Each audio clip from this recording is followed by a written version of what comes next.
parler comme dans le micro pour l'enregistrement, ça sera mieux, même si on s'entend pas beaucoup. Merci d'être là. Ça s'ouvre tout seul.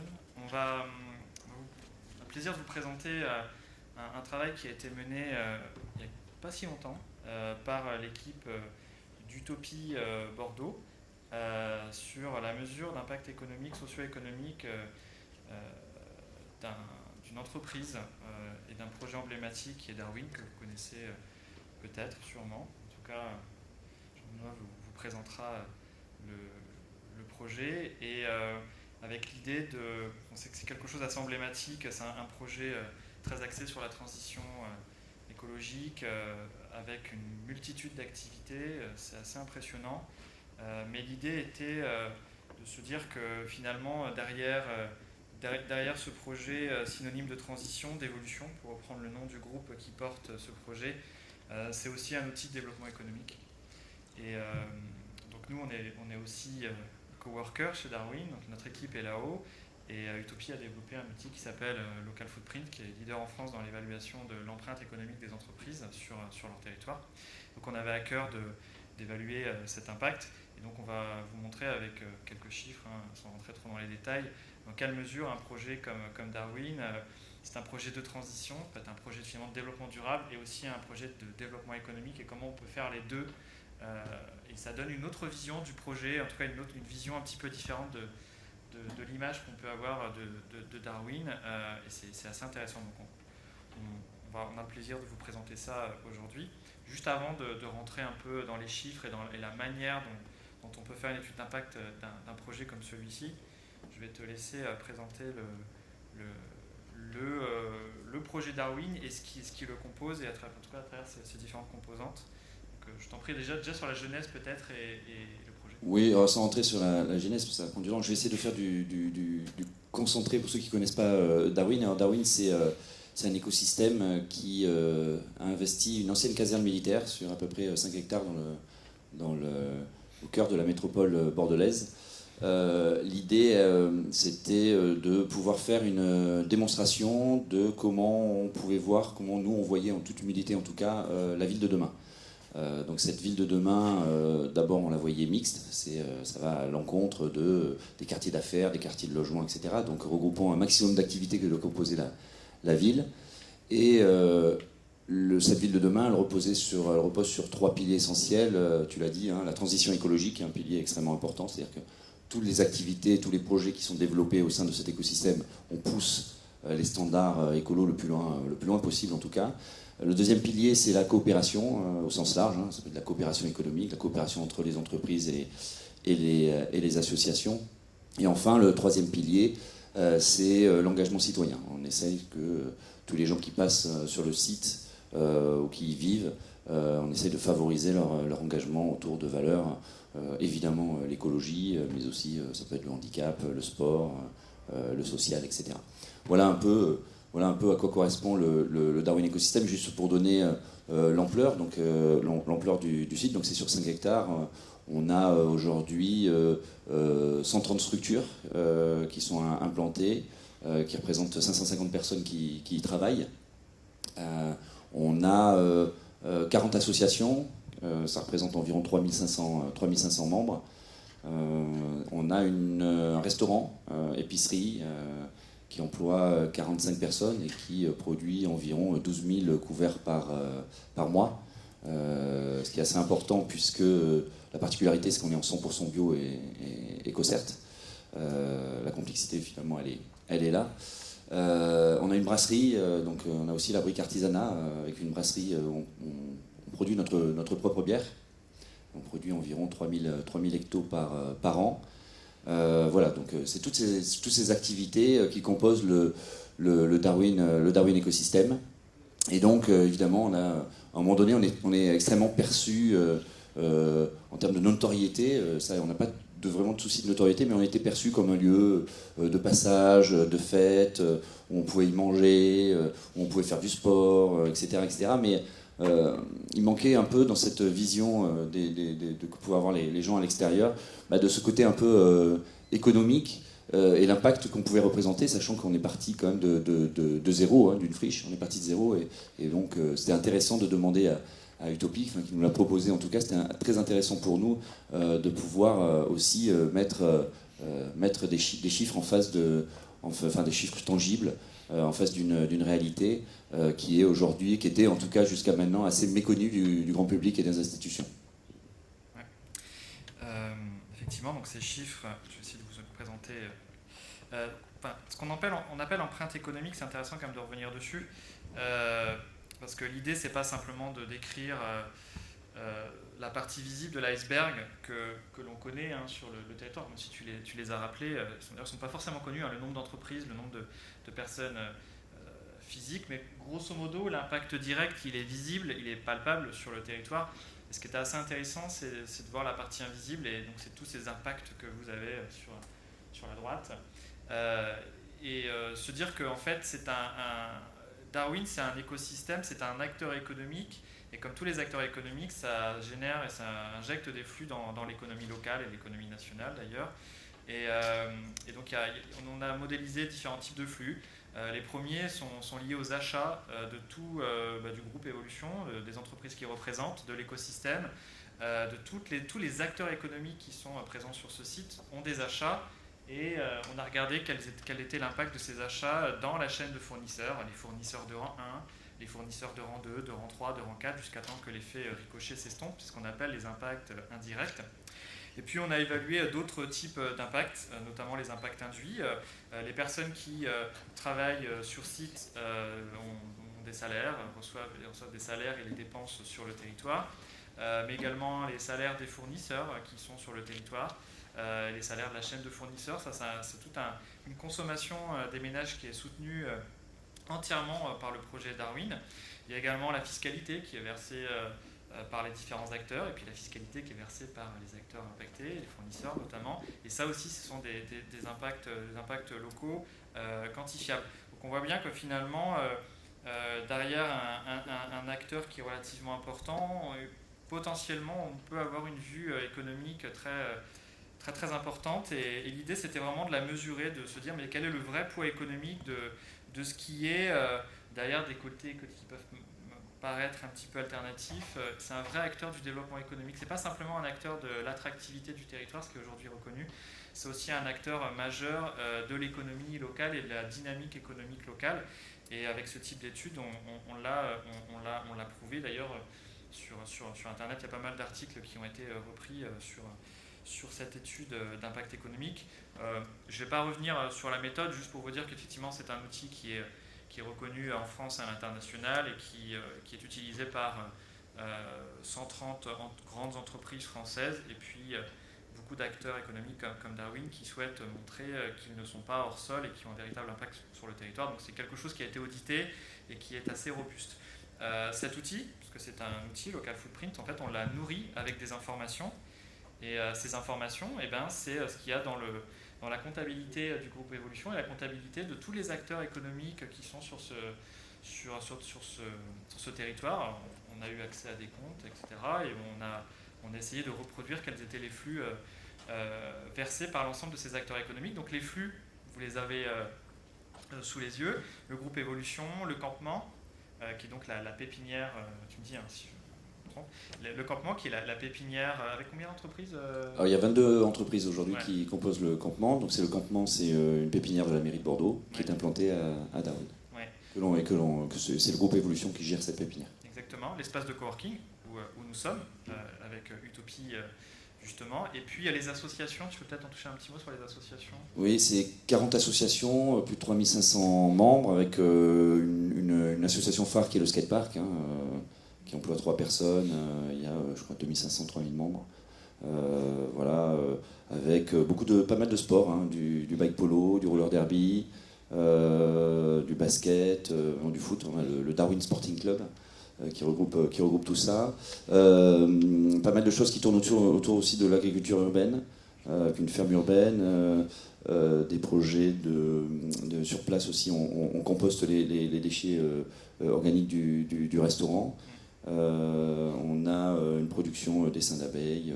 on a de la spiruline, voilà, on accueille aussi un bric-à-brac Emmaüs, on a de la réparation de vélos partagés, des ateliers de menuiserie, voilà, et tout ça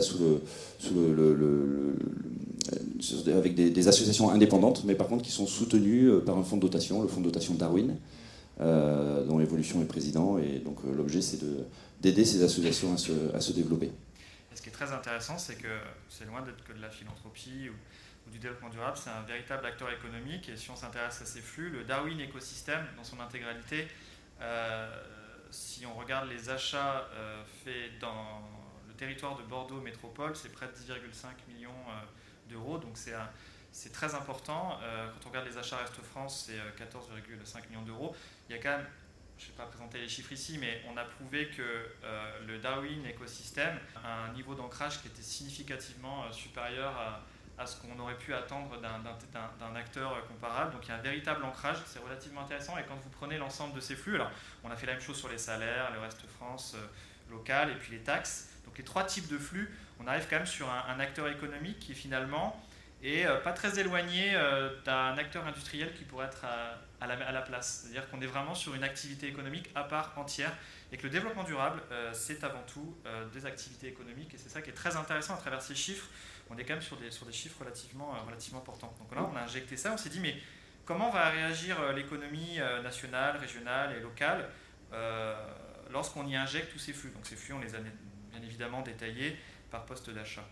Et donc, en fait, on arrive au résultat suivant. Donc, il y a deux types d'impact. Il y a l'impact France et puis l'impact Bordeaux Métropole.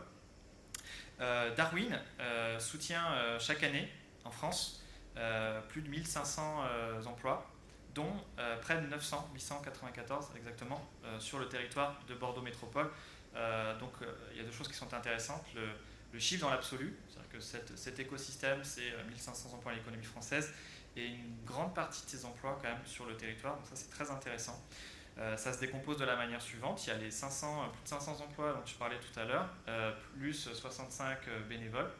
À ça, donc ça c'est ce qui est visible, ça c'est sur site. Sur site, on est d'accord.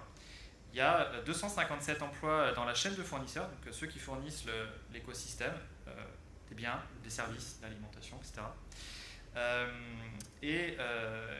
Ces fournisseurs ont eux-mêmes des fournisseurs qui ont eux-mêmes des fournisseurs qui ont eux-mêmes des fournisseurs, jusqu'à temps que ça l'effet ricochet s'estompe, et ça génère près de 150 emplois supplémentaires.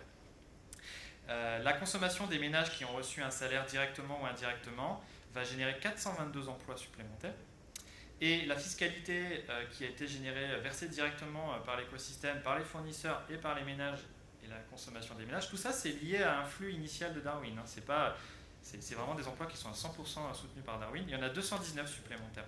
Ça fait 1556 emplois en France et 894 dans l'aire urbaine de Bordeaux, donc c'est assez considérable. Un chiffre que vous pouvez garder en tête et qui résume assez bien, c'est ce qu'on appelle l'effet multiplicateur. Et l'effet multiplicateur, c'est finalement pour un emploi sur site, combien j'en ai à l'extérieur. Et donc on parle d'effet multiplicateur de 3, c'est-à-dire que à chaque fois qu'il y a un emploi, pour un emploi sur Darwin, il y en a deux à l'extérieur dans l'économie française.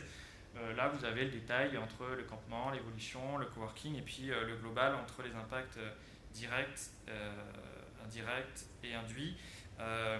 Ce qui est assez intéressant, c'est aussi l'analyse sectorielle qui est faite, c'est-à-dire que, en gros, Darwin, c'est un acteur économique typé, mais qui finalement soutient des emplois dans toute l'économie, quelque part arrose l'ensemble de l'économie, et cette économie va elle-même reposer sur des secteurs plus traditionnels. Et finalement, Darwin, c'est un petit peu à part dans Bordeaux, mais ça soutient toute l'économie bordelaise, et c'est ça qui est très très intéressant. Et c'est la mixité dont je parlais aussi tout à l'heure. Exactement. C'est la conséquence directe de ça. Voilà, et les activités de développement durable, en l'occurrence, peuvent soutenir autant qu'une autre activité conventionnelle l'économie locale, et ça c'est très très intéressant. Ouais. Et juste pour terminer sur ces chiffres, je te laisserai les commenter pour terminer. Effectivement, ce qui est très intéressant, c'est 58% des emplois soutenus sont locaux, et ça c'est un niveau d'impact qui est très très très très élevé sur ce type d'analyse. Donc voilà, une image assez complémentaire, mais des chiffres que Darwin n'avait pas et qui permettent de donner notre vision du projet. Ça amène plusieurs réflexions. La première, c'est que quand je vous parlais tout à l'heure de démonstration, la démonstration ne peut pas tenir la route si le modèle économique lui-même ne tient pas la route. Je veux dire, ça fait partie. Prouver qu'un établissement privé peut faire la ville de demain avec, évidemment, la démonstration ne tient pas la route si le modèle économique, s'il n'y a pas derrière un modèle économique qui soit viable. Donc ça c'est déjà la première chose. La deuxième chose qui est intéressante, comme je disais tout à l'heure et j'insiste là-dessus, c'est que nous sommes partis de rien. C'est-à-dire que c'est un écosystème qui on va dire 2012, en décembre 2012, on aurait fait cette étude, c'était zéro. Voilà, donc ça s'est construit petit à petit et c'est pas fini puisqu'on a encore des activités qui vont se développer, hein, une auberge de jeunesse, pas mal de choses, une crèche, des logements, etc. Donc ça va continuer. Mais voilà, ce qui est important, c'est que en l'espace de 4 ans, c'est 1550 emplois soutenus. Donc c'est ça qui est aussi important. Après, il y a une autre réflexion, parce que là, c'est des chiffres. Alors évidemment, moi je peux les faire parler, ça me parle un peu, mais après, si on essaye d'avoir une analyse un peu qualitative, déjà ce qui est important, c'est que manifestement, on soutient le local au-dessus de la moyenne, hein, de ce qui se pratique d'habitude. Donc, ce qui est important aussi, c'est de voir aussi la qualité des emplois qui sont créés, tout ce qui concerne évidemment le commerce soutient énormément d'emplois qui sont créés autour du bio. Et ça, c'est extrêmement primordial pour nous. Ça crée de la diversité, c'est-à-dire que les achats de Darwin sont eux-mêmes très diversifiés, donc entraînent une forme de diversité et les territoires ont beaucoup besoin de diversité. Enfin, c'est un peu les sujets d'aujourd'hui. Pour réenraciner l'économie dans nos territoires, on a besoin d'acteurs qui eux-mêmes ont une démarche de réenracinement. Donc c'est le cas de Darwin, donc du coup la chaîne de fournisseurs elle-même est réenracinée. Donc c'est ça qui aussi explique le pourquoi de cet impact. Il nous reste 5 minutes, c'est une mini-conférence. Si vous avez des questions, tu veux rajouter un point ? Non, pardon. Si vous avez des questions, il nous reste quelques minutes. Je ne sais pas s'il y a des questions sur Darwin écosystème. L'offre abonnement, chambre des métiers de Marseille. Très intéressant, la présentation. Et est-ce qu'il y a d'autres Darwin ailleurs en France ? Est-ce que celui-ci est le plus emblématique de tous ? Sur Marseille, on a tout le label de même. Alors, en privé, de cette taille-là, et avec autant d'activités, de mixité, j'ai pas connaissance. Par contre, on n'a rien inventé. On s'est beaucoup inspiré, et notamment de la Belle de Mai à Marseille, mais d'autres lieux comme le lieu unique à Nantes. Voilà, mais c'est vrai qu'on a essayé de regrouper pas mal de choses. Donc, j'ai pas connaissance qu'en France il existe un lieu avec cette dimension-là et regroupant autant d'activités. Mais par contre, voilà, ce qu'on a fait, c'est qu'on a beaucoup regardé ce qui se faisait autour et ce qu'on a fait, c'est qu'on a assemblé tout ça et on s'est inspiré de tiers-lieux existants, évidemment. Je ne sais pas s'il y a d'autres questions. Non. Ah. J'ai vu passer récemment un Amaury de La Ruche-Marseille. On en existe une à Bordeaux aussi. Tout à fait.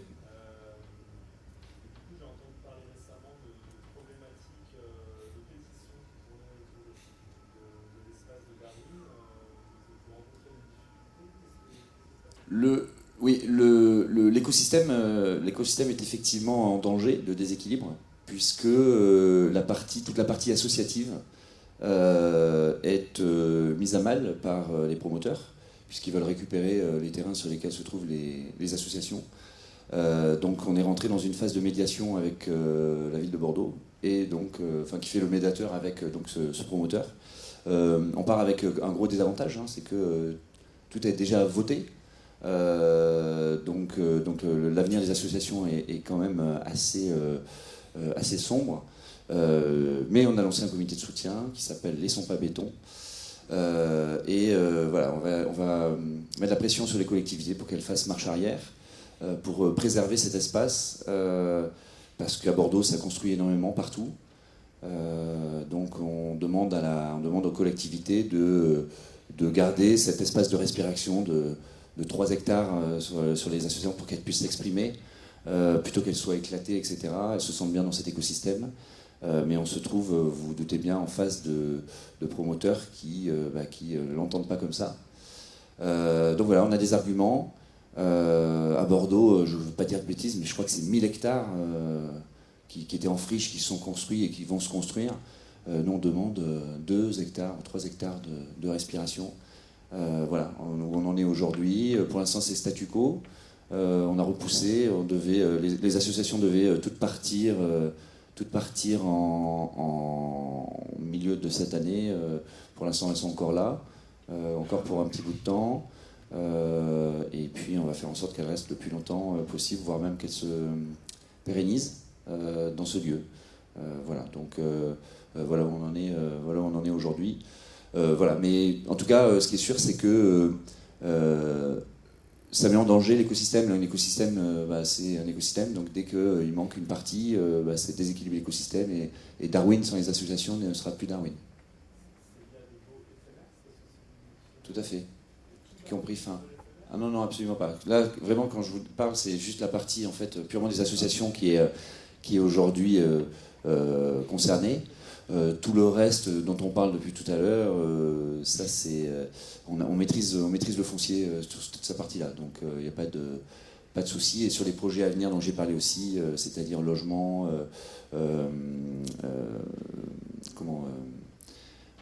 auberge de jeunesse, etc. Là, il y a une maîtrise du foncier qui permet de ne pas mettre en danger cette partie-là. Mais comme je dis, Darwin, c'est pas que seulement des entreprises, c'est pas que seulement du commerce. La partie, et on le voit même dans l'impact, hein, la partie des associations dans l'impact est importante. Hein. Les associations, c'est des acteurs économiques. Exactement. Et en tout cas, l'étude le montre. On le montre beaucoup par ailleurs dans d'autres études.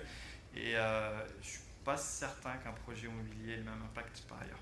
C'est pas un petit avis perso. C'est pas le même. C'est pas le même. Non, mais sur le fonctionnement du site, c'est pas le même. Et comme tu le disais, oui, c'est un écosystème qui en a besoin. Et un écosystème en tout cas qui amène de la respiration et des emplois. Tout à fait. Merci à vous. En tout cas, je vais laisser Jean-Benoît rejoindre la plénière. Merci à vous. Pardon, hein. Ah, parce que Jean-Benoît. Par rapport à l'évaluation économique, est-ce que vous avez tenté d'évaluer aussi des paramètres peut-être plus alternatifs, type troc, bénévolat, ce genre de choses? Vous avez essayé de travailler là-dessus? Je ne vais pas présenter le périmètre de l'étude, mais c'est des choses sur lesquelles on n'a pas travaillé. En fait, on s'est dit, on va comparer Darwin à jeu égal avec d'autres activités à travers des flux marchands. Et bien évidemment, l'intérêt, c'est ça, tu parlais de qualitatif tout à l'heure, l'intérêt c'est que à jeu égal, en tout cas à périmètre égal, je pense que l'impact est assez significatif, c'est-à-dire que sur les règles marchandes et les flux qui sont injectés dans l'économie, l'impact il est significatif. Et par ailleurs, c'est un impact non marchand, avec du lien social. Et puis, j'ai présenté une slide pendant que tu parlais tout à l'heure sur les enjeux de transition énergétique qui sont considérables. Et on peut, je ne vais pas ouvrir le débat de l'histoire de croissance verte, etc. La question n'est pas là, mais c'est qu'on peut avoir des activités comme Darwin qui sont soutenables économiquement et n'est pas obligé d'avoir que des sites industriels ou des activités de promotion dans Bordeaux Métropole et d'ailleurs, dans les études qu'on réalise par ailleurs, on montre l'intérêt des territoires à être diversifiés, à être complexes, à ne pas être spécialisés. Et donc Darwin contribue beaucoup à diversifier l'écosystème économique local. Oui, on pourrait parler des heures de Darwin. Hein. C'est vrai qu'il y a beaucoup de choses à dire. Je ne vais pas rentrer dans les détails, mais effectivement, toutes les actions sur la transition écologique, tous les détails, etc. Le fait qu'on soit sorti du nucléaire, sur la gestion des déchets, etc. Enfin, c'est vrai qu'on fait pas mal de choses, mais ça, c'est l'objet d'une autre conférence. Merci. C'est à 5 heures. Non, c'est parce que je pense que oui, tellement. Le temps que j'arrive, je cours vite. J'ai une question. Est-ce qu'on peut imaginer se faire vivre des mines Darwin? Dans la question, il y a un potentiel sur une ville comme Bordeaux Métropole. On sait qu'on va trouver, je dirais, le potentiel de consommateurs, de clients, des offres qui sont à l'intérieur d'un espace comme Darwin. Autant sur la partie restauration, épicerie, que sur les consommateurs d'associations ou de villes. Est-ce qu'à un moment donné, il n'y a pas une taille critique de territoire où le modèle ne pourrait pas marcher? Sans doute. Mais ce qu'il faut savoir, c'est que Darwin n'est pas duplicable. C'est-à-dire qu'on s'est adapté à l'environnement. Mais effectivement, il y a 550 personnes qui travaillent sur le site. Coopérer à 550, c'est quand même beaucoup plus simple que de coopérer à 20. C'est beaucoup plus enrichissant. au-delà de l'aspect même économique, hein, l'aspect intérêt. Maintenant, si on prend Darwin et qu'on le divise par 4 et qu'on le met ailleurs, je pense effectivement que ça ne marchera pas. Par contre, si on analyse un territoire et qu'on peut réinventer autre chose, pas forcément un Darwin, mais réinventer autre chose, je pense que toutes les tailles doivent être possibles. Mais seulement, c'est autre chose, ça ne peut pas être la même chose. C'est vraiment il y a des problèmes de masse critique minimale pour. C'est pour ça qu'il faut faudrait repenser autre chose. Ça serait pas Darwin. Darwin a été fait à cette taille-là parce que voilà, mais ça peut être quelque chose de différent, un tiers-lieu différent qui peut fonctionner tout aussi bien, mais c'est obligatoirement autre chose. Oui. Avec l'écosystème bordelais qui est quand même en avance sur certains domaines aussi, et aussi ça, enfin, je pense que nous, on vient de l'Est de la France tous les deux, l'écosystème n'est pas tout à fait le même et on ne construirait pas tout à fait la même chose, mais on peut construire des choses, je pense que c'est inspirant, d'ailleurs ça inspire des territoires, mais ça inspire des projets de Fab Lab, ça inspire des projets de tiers-lieux surtout. Il y a combien de délégations viennent chaque année? C'est impressionnant. Hein. J'en sais rien, mais on doit faire 4 ou 5 visites de délégation par semaine. Ouais, c'est très lourd. Non mais c'est ça en fait. C'est... d'1h30. Voilà. Mais ça fait partie du truc. À partir du moment où on va faire une démonstration, il faut la communiquer. C'est un peu le but, c'est de montrer ce que l'on fait. Donc c'est un peu l'objectif. Ouais, exactement. Qu'est-ce qui fait la différence avec le lieu unique? Alors, le lieu unique, d'abord, c'est pas vraiment privé. Je crois. Hein, c'est plutôt un lieu public. Et puis, c'est un lieu qui est beaucoup plus tourné vers la culture, je pense. Et nous, on mixe un peu plus les activités. Il y a du coworking, il y a des éléments comme ça. Mais on s'en est inspiré, hein, et même au niveau architectural, parce qu'on a essayé de mettre en place un peu la frugalité qu'a voulu amener Bouchain sur le lieu unique. Vous avez parlé de l'importance du modèle économique qui sous-tend ces dynamiques-là. Est-ce que vous avez une stratégie bien définie dès le début par rapport au développement de ce modèle économique, ou ça se fait un petit peu en expérimentation? Ça se fait complètement en expérimentation et de manière assez agile. Comme le reste, hein, d'ailleurs, hein, tout est comme ça. Franchement, le Darwin qu'on a fait là, on l'avait pensé à peu près comme ça, mais on ne savait pas du tout comment on allait faire. Et surtout, on n'avait pas pensé à cette taille-là. J'avoue que le succès, alors le fait que dans les médias soient beaucoup penchés sur nous par rapport aux problématiques avec les promoteurs, je ne sais pas si c'est ça, mais on a un accru d'affluence depuis quelques mois qui est assez impressionnant. Il faut venir le mercredi soir lors des heures heureuses, où on a régulièrement 2000 personnes qui viennent écouter de la musique tous les mercredis, surtout avec ce temps en ce moment, c'est quand même assez sympa. Non, ça s'est fait au fil de l'eau. On a pas improvisé, mais disons qu'on a été agile, on va dire. On s'appelle pas évolution pour rien. Ils sont très structurés quand même. Il y a une équipe dirigeante qui est assez structurée. J'ai pas dit l'inverse. Non, c'est agile. Agile, voilà. Je sais pas s'il y a d'autres questions. Je vais essayer de te libérer parce qu'après je vais me faire taper sur les doigts. Merci à vous. Merci beaucoup. À de suite peut-être.